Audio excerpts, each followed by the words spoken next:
Friends, சகாய்மாரி kitchen பாவைக்காய் புளிக்குழம்பு வைக்க போகிறேன். இது 200 கிராம் பாவக்காய் இந்த மாதிரி வாஷ் பண்ணி கட் பண்ணி வச்சுருக்கேன். கொஞ்சம் கருவேப்பிலை, ஒரு தக்காளி இந்த மாதிரி கட் பண்ணி வச்சுக்கோங்க. ஒரு நெல்லிக்காய் சைஸ் புளி இந்த மாதிரி கரைச்சி வச்சுக்கோங்க.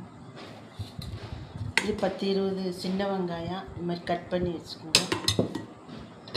இது மல்லித்தூள் 1 ஸ்பூனு, மிளகாத்தூள் 1 ஸ்பூனு, புளிக்குழம்பு 1 ஸ்பூனு. இது பொடி 3 பொடி எடுத்துக்கோங்க. இது 2 பீஸ் தேங்காய் இந்த மாதிரி மிக்சியில் போட்டு அடித்து எடுத்துருங்க. தேங்காய் நிறையா போடக்கூடாது, 2 பீஸ் போட்டால் போதும். இந்த மாதிரி மிக்சியில் இப்படி அடிச்சுக்கோங்க.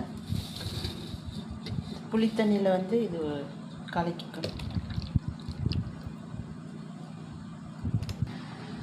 இந்த பொடியை இதில் மிக்ஸ் பண்ணுங்க.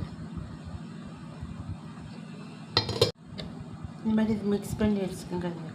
தேங்காயும் புளி தண்ணியோட அடுப்பில் இந்த மாதிரி ஒரு வடச்சட்டி சூடானது நீங்கள் தேவையான அளவு எண்ணெய் ஊற்றிக்குங்க. எண்ணெய் சூடானது 1 ஸ்பூன் கடுகு போட்டு வெடிக்கணும். வதங்கினதுக்கப்புறம் இந்த காயை இதில் போட்டு தக்காளி போட்டு இது ஒரு 20 நிமிஷம் அப்படியே வதக்கிட்டுங்க. 20 நிமிஷம் வதக்கிங்க. அப்போ தான் இந்த பச்சை வாசனமெல்லாம் போகும். 1/2 ஸ்பூன் மஞ்சத்தூள் இதில் ஊற்றிக்கணும். போட்டு இது 1 நிமிஷம் அப்படி வதக்கணும். இந்த புளி தண்ணி இதில் ஊற்றணும்.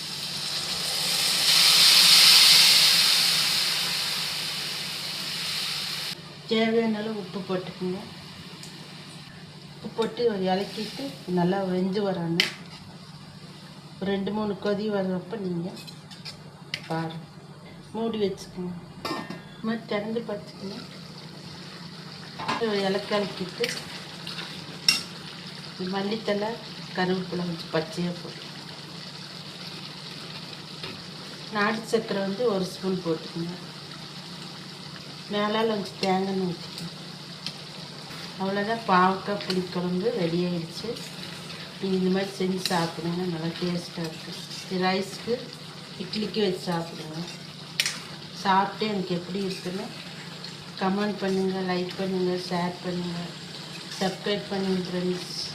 Okay friends, thank you.